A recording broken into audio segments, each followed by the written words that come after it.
What's going on, everybody, and welcome back to Comic Breakdown. In this video, we are jumping into Marauders issue number 10. As we jump back 2 billion years ago, we have the battle for Threshold, with Archaea and Sublime at each other's throats, taking over every single mutant that is in sight. The people of Threshold are falling. The Marauders have come back to try and save the day, but they have quickly found themselves overrun, overpowered, and severely outnumbered. The only question remaining, can the Marauders make it out alive? Now, make sure you guys have subscribed to the channel, make sure that you like this video, and with that being said, let's dive into this breakdown.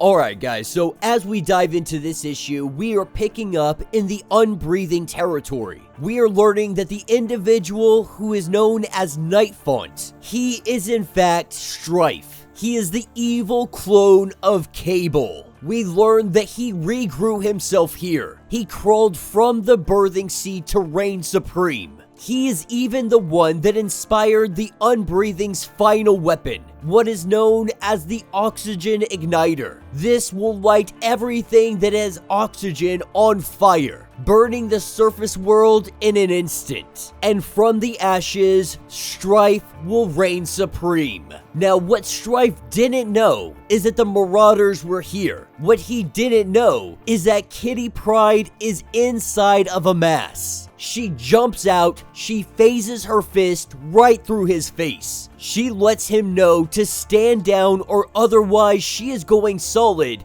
and she is going to take a core sample from his brain. With Strife asking Kitty Pryde what a girl like her is doing in a time like this. Quickly turning the tides of this, saying that being intangible, it doesn't mean much against a telekinetic. As he prepares to rip her apart atom by atom, a mass jumps in to save the day, bonding himself with Strife, holding on to him, giving Kitty Pryde the opportunity to run away. Having no time to argue, we see Pryde take off. She sends out a distress to anybody that might be listening, letting them know exactly what is going on, letting them know exactly who is responsible. That this final weapon may not be finished, but the Unbreathing are gunning for everybody. So at this point, she doesn't care who is listening. They have to end this war with Archaea and Sublime before they are destroyed by an even bigger war. That's where we pick up at the capital of Threshold.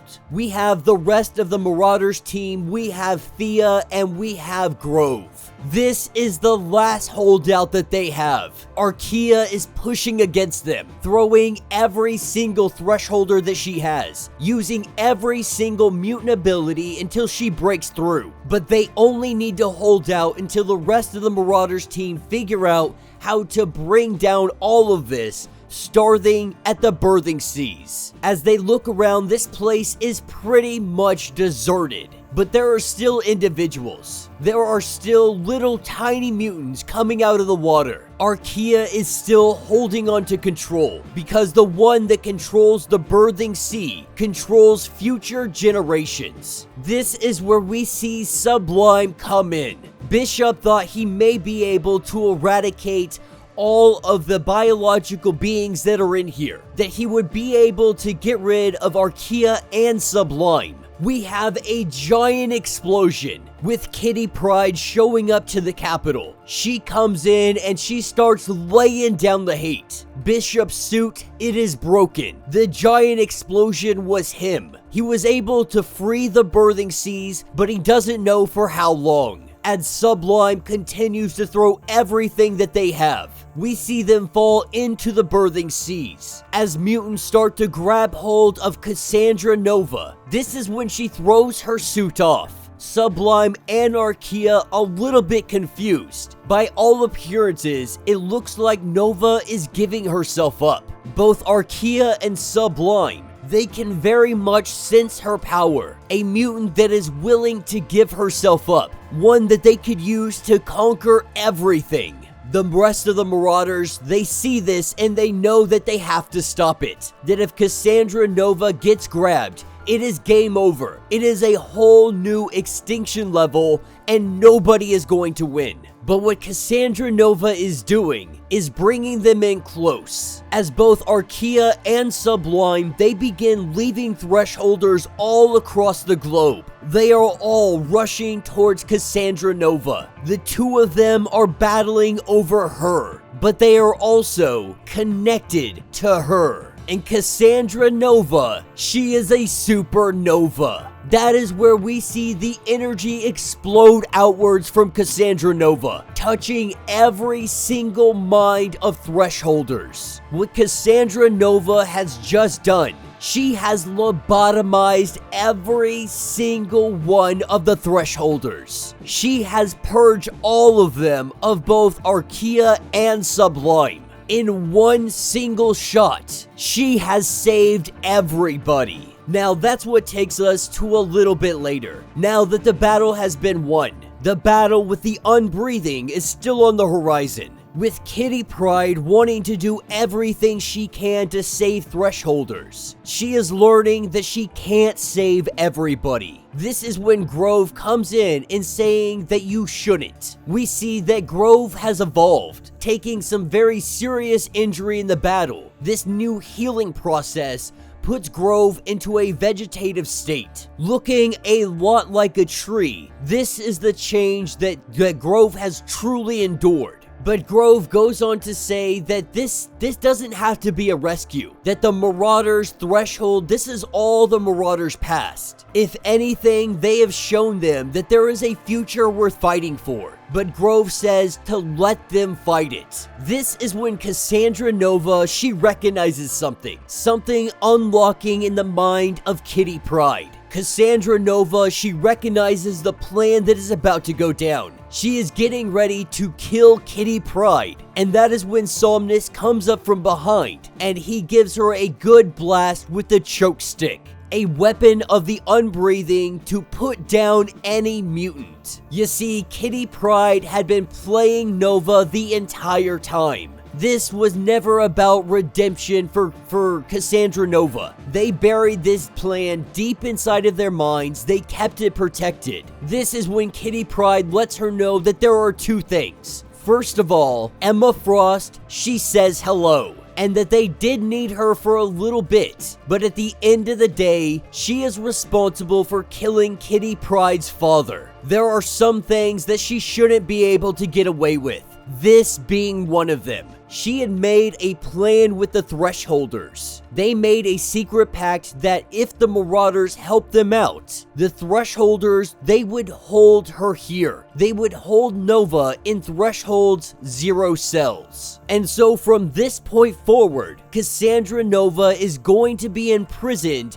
2 billion years ago, as Tempo and Thea say their goodbyes because they have formed a relatively close relationship. We see them make their exit, as Thea finds comfort in the arms of Grove, mourning the loss of what she believes could have been love with Tempo. With Grove giving her some words of encouragement, what we learn is that Grove is in fact Okara, the original mutant that was split in half to make Arako and Krakoa. That is what takes us to present day at the Green Lagoon. As everyone sits here, has a drink, happy to be back, Tempo is a little bit sad because she is not foolish enough to believe that that was in fact love. But she believes what she had with Thea, it maybe could have one day been something along the lines of love. That she wanted to find out what it was. Simply wishing that they had more time.